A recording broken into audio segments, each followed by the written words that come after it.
국민의당 김광수 의원인데요. 네.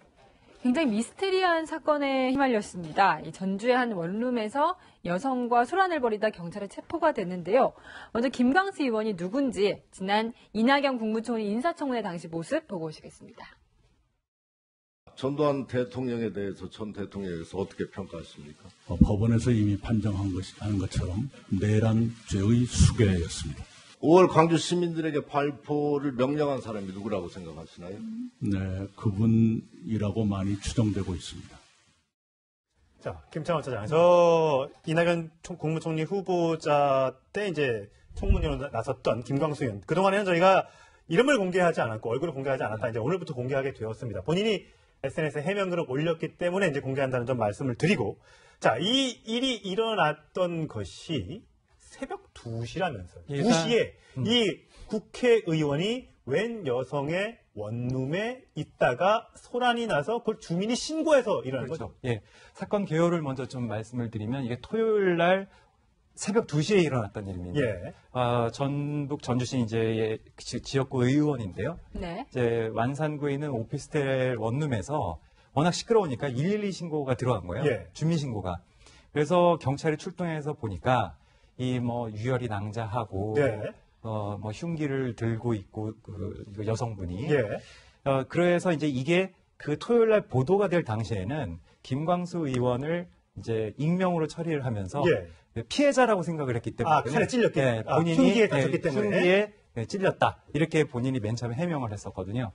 그런데 이게 어젯밤에 완전히 급반전이 된 이유가 112 신고를 접수를 받고 갔는데 현장에서 긴급 체포를 당했다는 얘기가 나오기 시작했습니다. 현행범으로 긴급 체포됐다는 것이고 그 과정에서 수갑을 채웠다라는 이야기가 흘러나오기 시작했거든요. 예. 근데 실제로 저희가 그 확인을 해보니까 그 경찰 내부에서는 그 경찰 장구 보고서, 그러니까 경찰 그 장구 보고서라는 게 있어요. 그러니까 그러니까 수갑 같은 거를 이제 장구라고 하는데 이거를 채우면은 일선 그 파출소에서 현장에서 이런 거 채웠다. 그러면은 이런 장구를 썼다라고 하는 거를 보고를 하기로 했습니다. 예. 네. 그런데 이제 이걸 확인해 보니까 그 장구 보고서에 이름이 올라와 있었고 예. 이제 이러면서 본인은 피해자라고 생각을 했었는데 이 김광수 의원이 근데 지금 나온 걸 보니 그때 당시에 경찰의 판단은 피해자가 아니고 가해자일 수도 있다라고 한다는 거잖아요. 예. 이렇게 수갑까지 채웠다는 건. 네. 그러면서 이제 오늘 아침부터는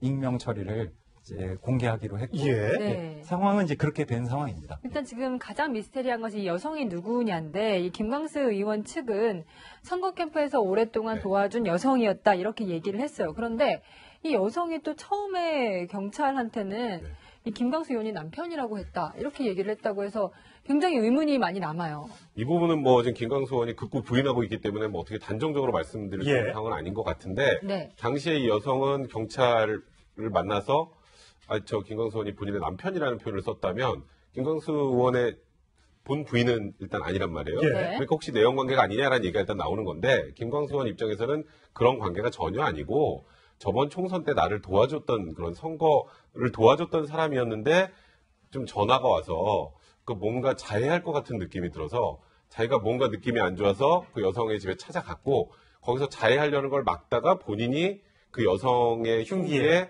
손이 다쳤다. 예. 그래서 나는 그 당시에 뭐 경찰에 오인해서 수갑을 채서 체포를 했을지 모르겠지만 나는 체포가 돼서 가서 뭔가 피의자로 조사를 받은 게 아니라 사고 경위만 설명해주고 왔다. 그러니까 아니 사고 경위를 설명하러 갔는데 수갑을 채웠다면 그러니까요. 내가 피해자인데 왜 나를 수갑을 채우느냐? 내 신분은 이러니까 내가 가서 내 발로 얘 상황을 설명하겠다. 이렇게 얘기하는 게 보통 정상이 아닐까요? 정상이죠. 그러다 보니까 뭔가 이게 좀 이상하다라고 느끼는 분들이 많은 것 같습니다. 근데 이상한 구석이 한두 군데가 아니에요. 사실은 그러니까 지금 말씀하셨던 것처럼 한 사람은 남편이라고 얘기하고 한 사람은 선거운동원이라고 얘기하는 게 첫 번째 이상한 점이고요.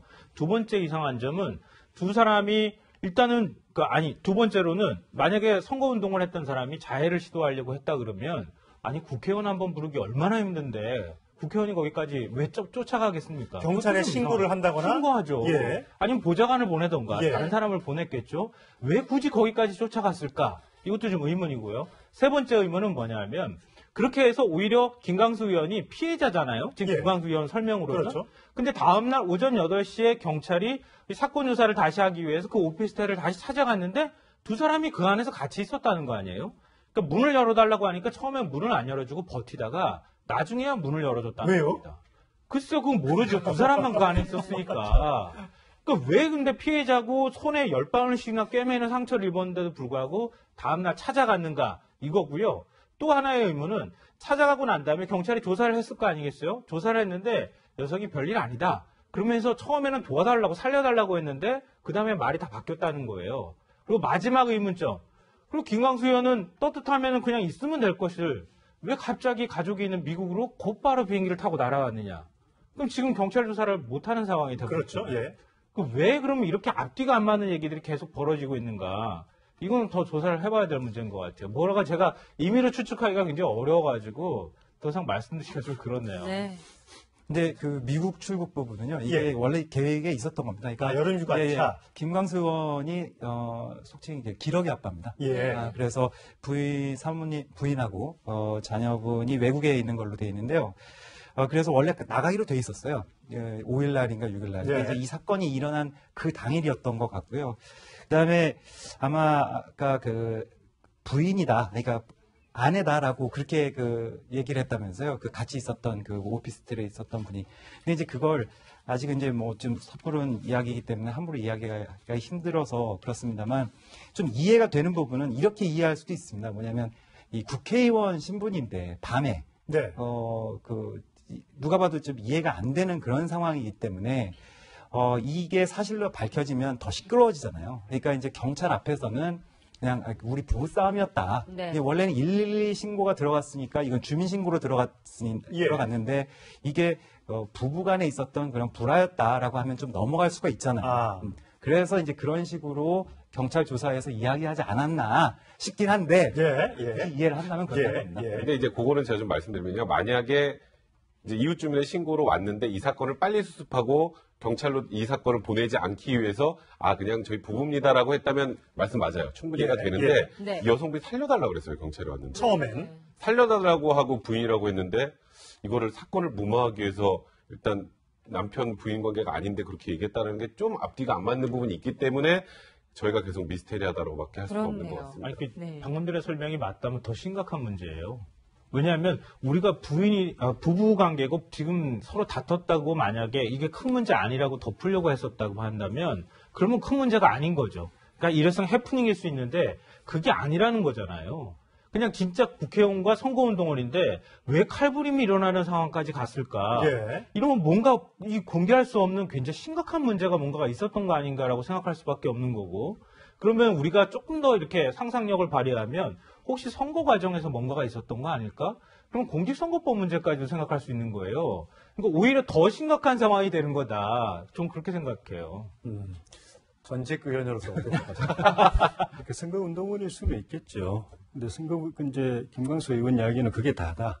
우리 둘의 관계는 선거 때 나 도와준 게 그게 다다. 그 이외의 관계는 없다라고 하는 건데 좀 전에 이제 여러분 말씀 있었던 것처럼 그 이외에 다른 관계를 그러니까 좀 의심하게 만드는 부분들이 말씀하신 대로 새벽 2시에 의원한테 전화한 것 같은 그런 정황이 나오고 있고. 혹시 선거 과정 중에서 예. 새벽에 그렇게 운동원이 예. 특히 여성이 예. 전화한 적 있으십니까?